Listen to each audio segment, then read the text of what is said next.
So hi everyone, this is just a quick unboxing video of the Harley Benton guitar that I just recently purchased. This is the guitar of a YouTube personality who reviews guitars. It's quite popular. I hadn't really heard of him until I kind of linked to this guitar from the Harley Benton Instagram page. I looked at the specs, I looked at what he'd worked with Harley Benton to create, and I thought this was an absolute bargain, so I jumped on it. And this guitar arrived from Thomann in Germany. Harley Benton, for people who don't know, is the in-house brand of guitars for Thomann, the music retailer, actually music giant retailer from Germany. So yes, this was on pre-order. It looked great, so I'll just go ahead and do the unboxing now, and then I will do another video sort of playthrough of the guitar as well, along with the other guitars I've done unboxings of as well. So the box arrived in a much larger usual Thomann box, and then this was inside it. I'm a bit concerned that this has a hole here, so I'm hoping that that's not done any damage to the guitar itself. But yeah, just gonna crack this open. I've taken the tape off already. Okay. That looks really nice. Just that there. I mean, this is how the guitar comes. No, just the usual sort of foam lining, no case. As you'd expect. Actually, that's quite useful. There's a Allen key that's taped on the inside, which you don't always get with guitars necessarily. All you need to do, they're quite difficult to find. So this one's got that quite humbly done here. And if I just kind of move the box out of the way, and I take all these bits and pieces inside the box, and I can show them to you. Alright. Okay, it comes with the certificate of authenticity, sorry. Agufish signature limited edition guitar. I'm just going to take this out of the envelope. It's just a cool little sort of case candy. It's quite nice actually, because obviously it's telling you that you purchased a limited edition guitar. I think there were about 350 of these made worldwide. Don't quote me on the number, but that's what I'm just reading what that form says over there. And I like this. This is quite cool actually. I'm going to stick this on my wall or to my door in case emergency, rescue my guitarist, please. Awesome. Right, let's get to the guitar itself. You can sound that there's the hole there. I'm assuming that came from the toggle switch being pressed on. I'm hoping that's not done any damage to it. You can tell by the quality of this foam that's not, it's a bit thinner than what I've seen on my Fenders and other guitars I've purchased, but not saying that is better or worse. I mean, I think it's done the job as long as it's protected the guitar during shipping from scratches, etc. That's met its purpose. It's not really going to be saved. I'm going to check it in the recycling as soon as I'm done with it. Right, let's just unbox the guitar so I can show you guys. Wow, that's a beautiful top. Right, so where you start? Got this little bit in the top here. With all the usual Thomann quality service, quality inspection from Thomann in English and in Deutsch. This has obviously the Dusk Excel nut, and then a nice little tag to say someone's done QC on this, which is nice and which I wouldn't expect for a guitar at this price point. The only other guitars I've had that on, in honesty, is the PRS, which is about I had a PRS SE Custom, which is obviously dearer than this, but I'd say that's the only other one that had that sort of service quality QC testing. I'm just going to make sure there's no damage to the guitar. I love that ash top, by the way. That's really, really nicely done. We'll come to that in a sec. But yeah, just a quick view of the guitar itself. Really nice. I mean, it feels like it's built well. It's got a nice weight to it as well, which again is surprising. I have played cheaper sort of Chinese and Far Eastern made Epiphones, and you can feel like they feel like cheap guitars, but this one doesn't. This feels like a really nice put together solid guitar. So let's go to the specs. It's a mahogany body. I can't tell from here how many pieces, but that also means that they've done a good job of sort of, you know, gluing all the various pieces together. Nice recessed sort of controlled cavity covers. What really, really pisses me off about the fact that for Music Mans, even the high-end $3,000 Music Man still don't have that routed out nicely, so it's flush with the body. But this one does, which is a definite plus point. Same goes for the access for the toggle switch. Has Marvel locking tuners. They look good. I mean, I like the fact that all the hardware on this is actually nice sort of brush steel, a brush chrome kind of look. Comes with stainless steel frets and an ebony fretboard. The fretwork is brilliant. And that's surprising given the price point. The only other guitar I think that came sort of with really nice fretwork at this price point would have been my PRS, and again they obviously do a good QC check. It helps the fact that this has binding, and I think that's makes the neck a little bit smoother, but it's a nice feeling neck. It's very similar to my Ibanez SZ, which is my favorite guitar of all of my guitars. It has this really nice satin neck to it, and look at this. This is probably one of the most comfortable neck joints for a very, very long time. One of my biggest pet peeves of even my PRS is the fact that you've got this entire sort of rectangle that kind of gets in the way, whereas this one just fits in your palm nicely, and you can do that, and that's a good feeling. And it's actually, you know, you can tell just by the thickness of that piece of wood how nice that neck is. And it's roasted flame maple. This one's actually a quality piece of wood because these can vary.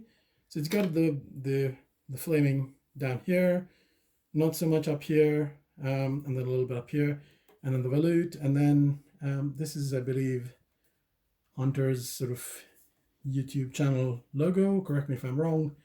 And then what it also has is it's got the little logo for the angel, which is what I believe angle means in German. Harley Benton kind of the silk screen silver print.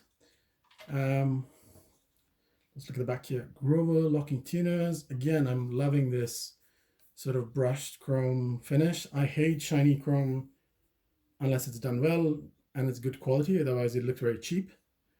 And then you can see a little bit of the flaming on the neck as well. And I'm really digging this headstock. No offense to Epiphone, even the new, I guess, revisited headstock from the old doesn't look as good. I mean, this is what's wrong with that? Come on. I mean, I think we stop being big-headed about having a Gibson open book headstock being the only one that's allowed in a single cut, you know, play original and all that nonsense.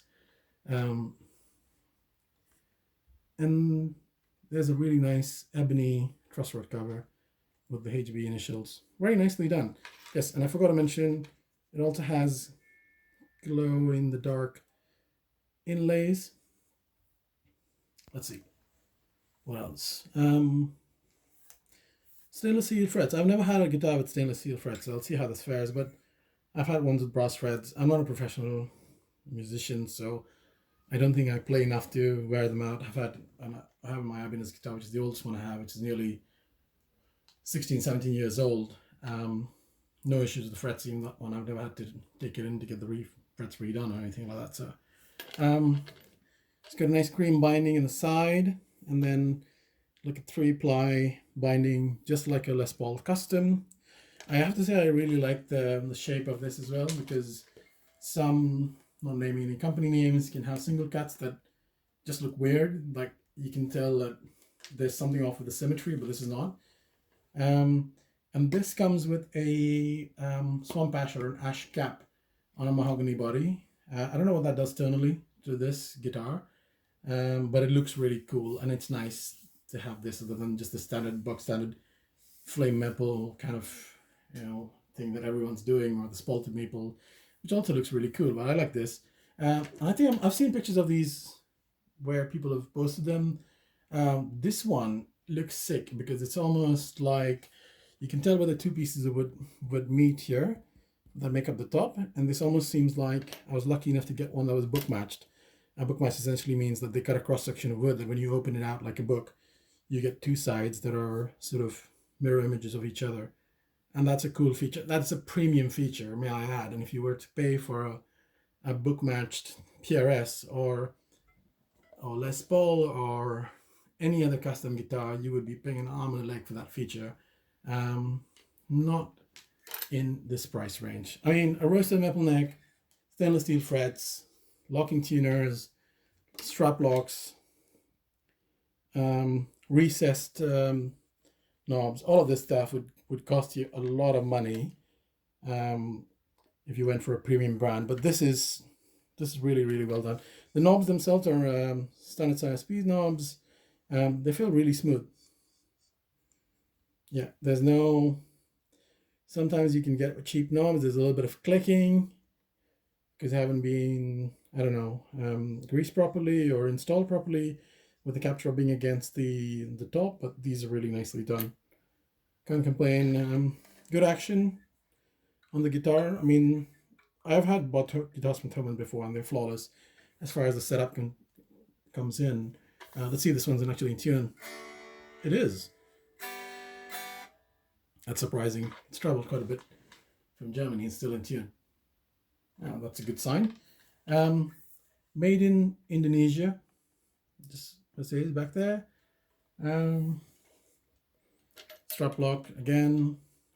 Marvel. I've not heard of this firm before, but I'm not sure whether that's a company or a logo sign or whatever. There are a few sort of finish blemishes you can see, but that's just the nature of set neck guitars.